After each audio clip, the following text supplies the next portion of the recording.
you shiver with anticipation.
Welcome back, everyone. I'm Shinigami Tabris, and we're doing something a bit different today.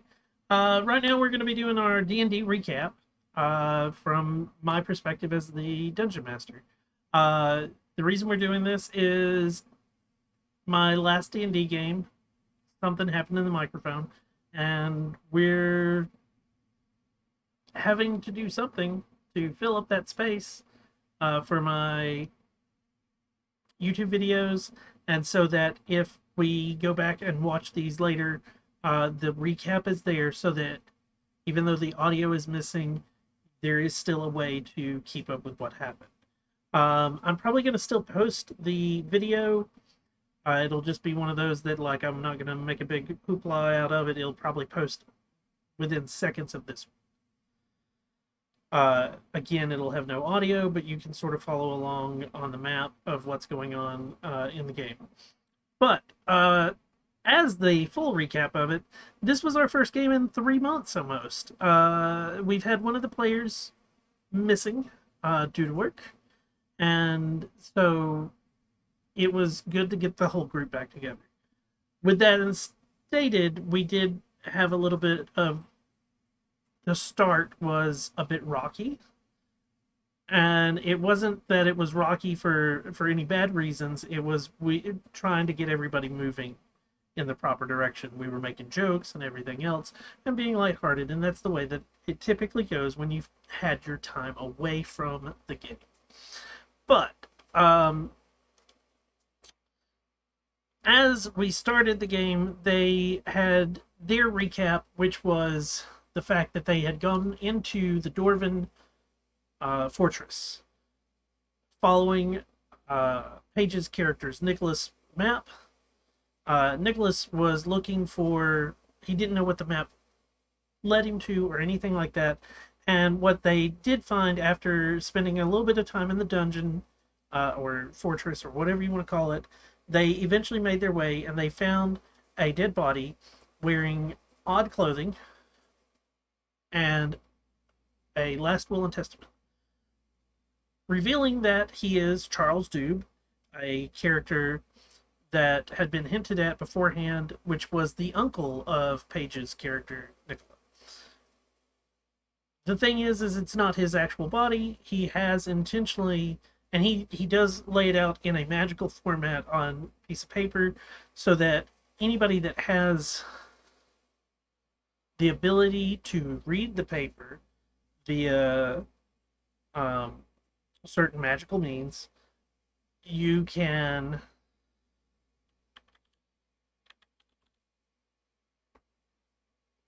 what's the word for, you could read the hidden message on the paper. And in that hidden message, basically he let him know that he was still alive, but he had to lay low. Thus he left a breadcrumb of what had happened and what they should possibly be looking for. They also found out that other than Nicola, that the other character, Charlie, played by Leslie, her character is also kin to Mr. Charles Dube. Um, and she was actually named after him. And so they found out they have two characters that are related, but they didn't know they were related. So we moved on from that to them actually playing. Um, Let me throw something up real quick. Whoop, that's a lot bigger than I wanted it to be. Ooh. So that's what we're talking about right now. It's Dungeons and Dragons. But anyways, so we've got the characters start to leave where they had found the body, and they come across a cavern with sturges, and we have combat. Sturges aren't a big thing. They're flying large mosquitoes the size of bats. We had a little bit of problems. They were already injured before that. So when they get to that point where they're having to fight something while they are severely injured, they hit the issue of what do we do? So they parked themselves in a room and basically held themselves up so that they could get their long rest and regain their spells and some of their hit points. I rolled to see if something would attack them in the middle of that. There was no attack, but they did get spotted by a group of troglodytes, which live in the caves. They didn't know this. And they missed their perception rolls to find out if they actually had been seen, because the troglodytes were hiding. And the only creature character that saw them was Charlie's automaton Pandy, which is a red panda. And that creature cannot be ambushed, which is part of the reason it knew that they were there, but it didn't. And because of that, it made like it turned and looked at them. And when it turned and looked at them, that they thought they had been seen, so they backed away. This is all behind the scene knowledge that the players didn't know about. But we continued on, and they had to make a decision of which direction they wanted to go. They chose to go north. There was a northern passage, a southern passage, and then like go through water passage. They chose to go north. Their northern passage led them to a room that had multiple passages, and one of them was barred by a gate. As they got close to the gate, two troglodytes that were hidden because they do have a chameleon type aspect where they can hide in the walls or anything like that, and they get advantages on their stealth, and they're hard to see once they're there. One opened the gate to let a brown bear out. The other one whistled, which was the signal to the brown bear, it's feeding time. The brown bear, unbeknownst to the players and their characters, was actually friendly. It just wanted to be fed. And it was anticipating, like, oh, you want to give me meat? And so it, like, lumbers out in a quick manner, sort of semi-aggressive, but not really, because it's anticipating, it's almost domestic. It's anticipating being fed. And they all get sort of, oh shit, and attack it. And at that point, of course, the brown bear is going to defend himself. And we had combat. The troglodytes, thinking that they could then get a jump on the players, joined in on combat. And the players were able to kill one of the troglodytes and the brown bear. The other one was able to run away and use his chameleon aspect to get away. Now the players are hurting again, very highly damaged. They start searching again, and the next thing they find is a path that leads them out of the fortress. It was an alternative way of getting in, and they did find. So now they're looking at, they have a way out, a quick way out, in case they need it. They start searching some more. They find a room full of fungus, tons of different types of funguses. And one of them is a highly poisonous and lethal fungus that had already claimed to adventurers, but there was a nice, pretty, bright sword that had not been tarnished by any of time and decay that had tarnished everything else. And of course, the players want it because they believe it is magical.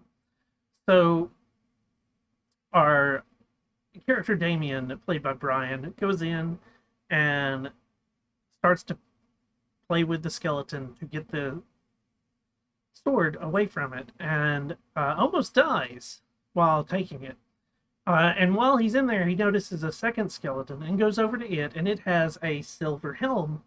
And he, of course, wants that as well, thinking it will be magical as well. And again, taking more damage and more health as he's being poisoned by the fungus. I get him to a point that if he hadn't healed himself at one point, I would have killed him. And if he would have failed on one of his saving throws, it was exactly his HP that he would have taken. But because he passed, he got half damage.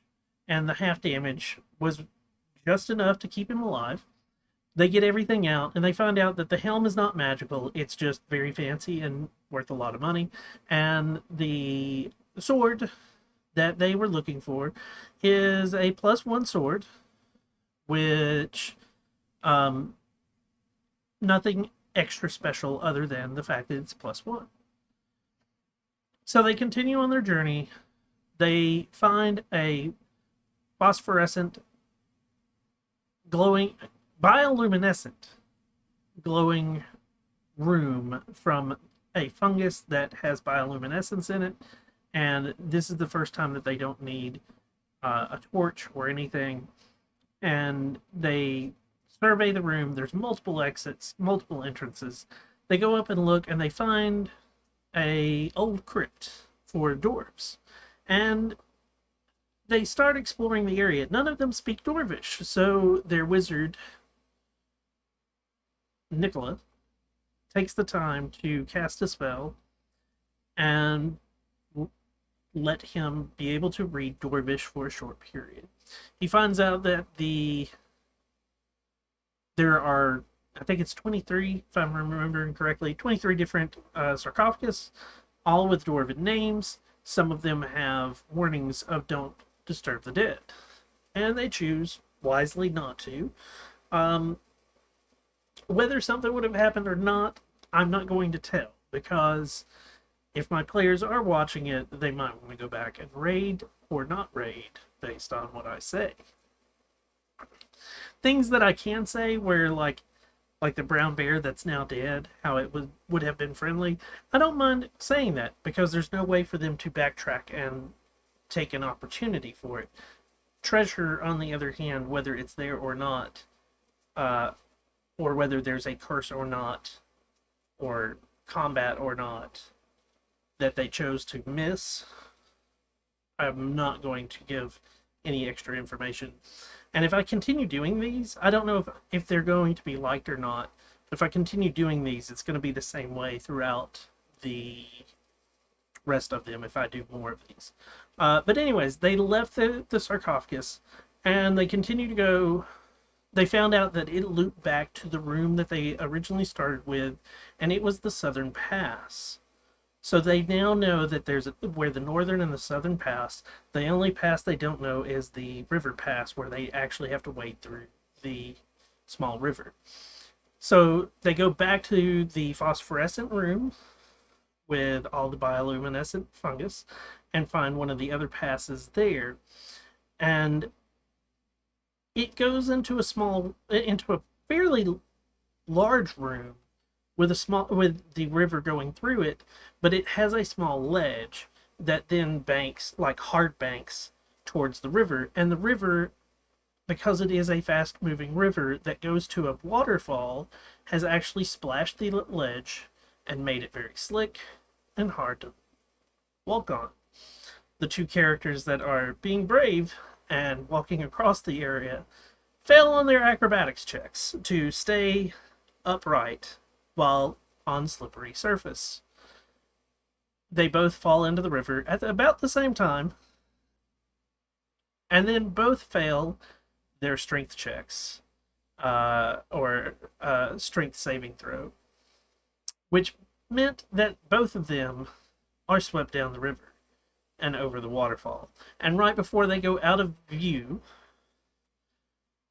Nicola the Wizard cast Featherfall on them to keep them from, when they go over the waterfall, from possibly dying on the rocks below. Crystal, the NPC cleric that is with them, informs his wonderful leader, "We must go after them, because I am paid to keep you alive, and I cannot. Not when you are in separate places." And due to the fact that they are sort of my months in the game are based on the gods, and we are in the month of the trickery domain and the trickery god, and he is in a like very jovial and trickery mood, because Crystal is not a cleric of a god, he is a cleric of all gods, is the way he puts it. So he dives headfirst into the river to follow them. As he is following them, this, of course, causes Nicola to join him, and Nicola has to expend another spell slot to cast Featherfall on him, the automaton Pandy, and Crystal, to keep them all alive as they go over the waterfall, which brings them to the end of this week's campaign or adventure, where they have come down to a new portion of the fortress with only 2 combats involved in it and a lot of exploration, but there was still the possibility of death from the fungus, and I can't wait to see what's going to happen. I also can't wait to see what they choose to do once they leave the fortress, because there will be some, even though I'm using a module from something else, there will be information that is delved into from my world and the campaign that they are in. And that information, when it does show up, or if it shows up, I'm interested in what they're going to do with it, or how they're going to take it. But that is all for another game or another recap. If you've enjoyed this, this is my first time doing one of these for Twitch or YouTube or anything like that. If you've enjoyed this, let me know. Whether it's a message on Twitch, a comment on YouTube, whatever. And I'll continue doing them. I'm not sure if I want to, because they do take up extra time. But if it is that people actually are interested in seeing this, I will gladly do it without any hesitation, because it does make it a little. I can see where watching a 25-minute video of the recap is a lot better than watching the 3 to 4 hours of the actual show. And maybe I can get other people to come in and we do a like sit down and talk about it or something. I'm trying to come up with new ideas of what to do for the stream and for um, the content of the stream. But thank you guys so much for everything. Uh, if you don't know, I'm Shinigami Tabris, also known as Boomer. We will be back with more Dungeons and Dragons every Saturday on YouTube and every Thursday on Twitch. And until next time, peace.